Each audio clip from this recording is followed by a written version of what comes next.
Nanda beramo. Malumota. Hojinole. Hoji? Sitrim ne? Muslim. Galgala sitrim ini. Mali da mojit. Konkolata. Konkolata? Oh my god. Yes.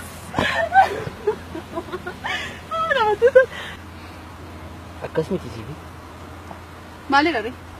Konkolata miicuudha. Miicuudha? Maalummaa fi bareeda. Achi keessa teessee hojii biraa barbaade. Sifo. Turuso. Turusi. Ishee yaada mooraa wajjin ጓደኛ taane mana rifeensaa wajjin hin hojjennaatti waamtee ni turte achiin deemaa jiranii turte deemtee dhiiftee isheen beeku garuu. Guyyaa lama booddeemoo eegi. Booddeemoo bishaan walitti nannaqanii jechuudha. Bishaan achi naqxee gaafa isheen ariitu faadha kan nadhibu. Garuu walii galti.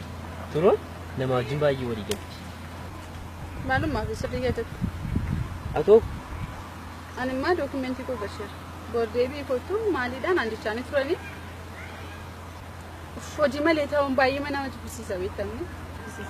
Maal amma kana yuun teenye miti? Nayi garuu. Maal taate? Homaa yuun taane. Walli kee jijjiirameera.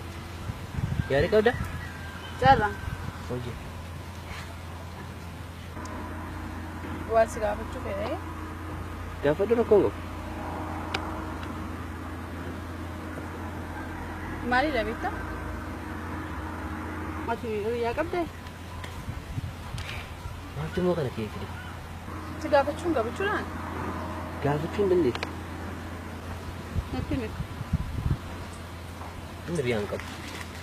Maatii bireetiin yeroo barannu guyyaa yoo baradhe galgalammoo maatii koon gargaara. Yeroo kam hiriyaa baafata. Yeroo wajjin barannus hiriyaa wajjin na agarteetta? Nayi. Biyyaayyoo qabaate jedheetan. Yoo isimmoo utuun hin beekii yoo hiriyaa baafate jedheetan. Maaf na gaafatte garuu? Dhalluma jedheen si gaafate. Baruma waan hin barbaade. Si turusiif yaada akkamii qabdaate? Turus mucaa bareedduudha. Daftee nama wajjinis walii galte. Baay'een jaalladha. Nyaata.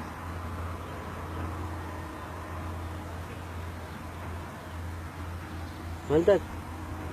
Homaa yuun taane. Maaliin taa'etteeti? Hiriyaa kee faana wal nan barsiistu ati? Hiriyaa?